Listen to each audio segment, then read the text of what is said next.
When about 7,000 awed strangers first encounter him on the public stage, he is not yet the Pope. But like a chrysalis stirring, something astounding is already present in the man. Inside Stadium Luna Park, in downtown Buenos Aires, Argentina, Roman Catholics and evangelical Christians have gathered for an ecumenical event. From the stage, a pastor calls out for the city's archbishop to come up and say a few words. The audience reacts with surprise, because the man striding to the front had been sitting in the back all this time, for hours, like no one of any importance. Though a cardinal, he is not wearing the traditional pectoral cross around his neck, just a black clerical shirt and a blazer, looking like the simple priest he was decades ago. He is gaunt and elderly, with a sombre countenance, and at this moment it is hard to imagine that such an unassuming funereal Argentine would be known one day in every corner of the world as a figure of radiance and charisma. He speaks, quietly at first, though with steady nerves, in his native tongue, Spanish. He has no notes. The Archbishop makes no mention of the days when he regarded the evangelical movement in the dismissive way many Latin American Catholic priests do, as an escuela de samba, an unserious happening akin to rehearsals at a samba school. Instead, the most powerful Argentine in the Catholic Church, which asserts that it is the only true Christian church, says that no such distinctions matter to God. "How nice," he says, "that brothers are united, that brothers pray together. How nice to see that nobody negotiates their history on the path of faith, that we are diverse, but that we want to be, and are already beginning to be, a reconciled diversity." Hands outstretched, his face suddenly alive, and his voice quavering with passion, he calls out to God, "Father, we are divided. Unite us." Those who know the Archbishop are astonished, since his implacable expression has earned him nicknames like Mona Lisa and Carucha for his bulldog-like jowls. But what will also be remembered about that day occurs immediately after he stops talking. He drops slowly to his knees, on stage, a plea for the attendees to pray for him. After a startled pause, they do so, led by an evangelical minister. The image of the Archbishop kneeling among men of lesser status, a posture of supplication at once meek and awesome, will make the front pages in Argentina. Among the publications that carry the photograph is Cabildo, a journal considered the voice of the nation's ultra-conservative Catholics. Accompanying the story is a headline that features a jarring noun, apostata, the cardinal as a traitor to his faith. This is Jorge Mario Bergoglio, the future Pope Francis. "I really need to start making changes right now," Francis told half a dozen Argentine friends one morning, just 2 months after 115 cardinals in the Vatican conclave vaulted him from relative obscurity into the papacy. To many observers, some delighted, others discomfited, the new pope had already changed everything, seemingly overnight. He was the first Latin American pope, the first Jesuit pope, the first in more than 1,000 years not to be born in Europe, and the first to take the moniker Francis, in honour of St. Francis of Assisi, champion of the poor. Shortly after his election on the 13th of March 2013, the new leader of the Catholic Church materialized on a balcony of St. Peter's Basilica, all in white, without the traditional scarlet cape over his shoulders or gold-embroidered red stole around his neck. He greeted the roaring masses below with electrifying plainness. "Fratelli e sorelle, buonasera." Brothers and sisters, good evening. And he closed with a request, what many Argentinians already knew was his signature line: "Pray for me." When he departed, he walked past the limousine that awaited him and hopped onto the bus ferrying the cardinals who had just made him their superior. The next morning the Pope paid his bill at the hotel where he had been staying.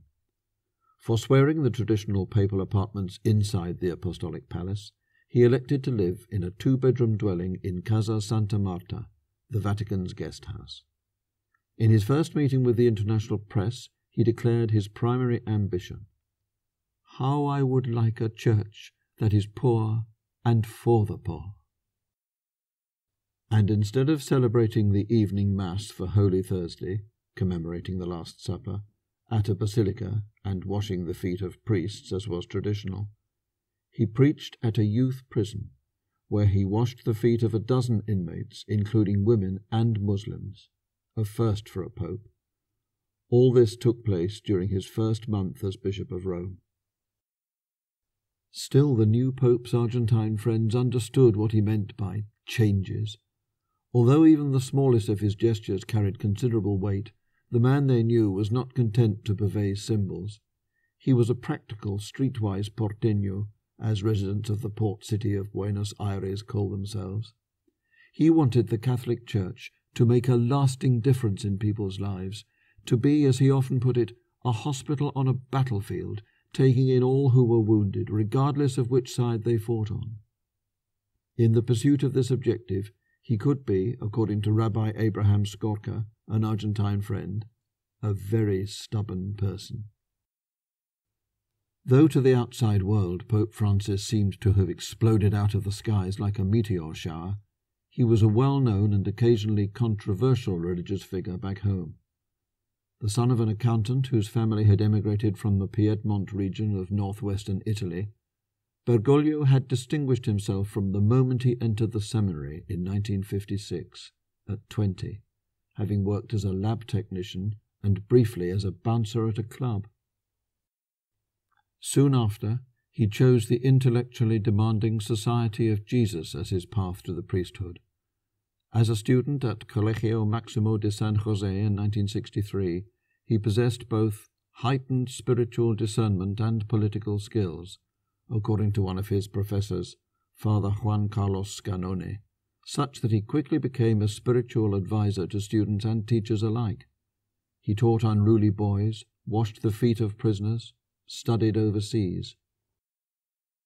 He became the rector of Colegio Maximo, as well as a fixture in blighted shantytowns throughout Buenos Aires, and he rose in the Jesuit hierarchy even while navigating the murky politics of an era that saw the Catholic Church enter into fraught relationships, first with Juan Perón and later with the military dictatorship. He fell out of favor with his Jesuit superiors, then was rescued from exile by an admiring cardinal and made bishop in 1992, archbishop in 1998, and cardinal in 2001. Shy in disposition, Bergoglio, a self-described callejero or street wanderer, preferred the company of the poor over the affluent. His own indulgences were few: literature, soccer, tango music, and gnocchi. For all his simplicity, this porteño was an urban animal, an acute social observer, and in his quiet way, a natural leader. He also knew how to seize a moment, whether in 2004 lashing out at corruption in a speech attended by the Argentine president, or at Luna Park in 2006, falling to his knees. As Father Carlos Acaputo, a close advisor since going to work for Bergoglio in 1992, says, "I think God has prepared him, throughout his entire pastoral ministry, for this moment." Moreover, his papacy was not a fluke.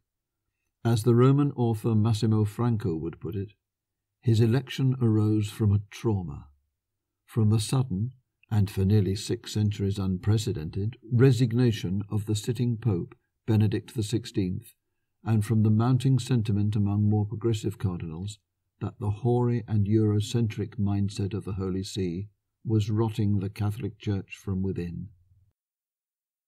Sitting in the living room of his apartment that morning, the Pope acknowledged to his old friends the daunting challenges that awaited him: financial disarray in the Institute for the Works of Religion, more crassly referred to as the Vatican Bank, bureaucratic avarice bedeviling the central administration, known as the Roman Curia, continuing disclosures of paedophile priests insulated from justice by church officials. On these and other matters, Francis intended to move swiftly, knowing that, as one friend who was there that morning, Pentecostal pastor and scholar Norberto Sirocco, puts it, he was going to make a lot of enemies. He's not naive, okay? Sirocco remembers expressing concern about the Pope's boldness. "Jorge, we know that you don't wear a bulletproof vest," he said. "There are many crazy people out there." Francis replied calmly, "The Lord has put me here. He'll have to look out for me." Though he had not asked to be Pope, he said the moment his name was called out in the conclave, he felt a tremendous sense of peace. And despite the animosities he was likely to incur, he assured his friends, "I still feel the same peace." What the Vatican feels is another story.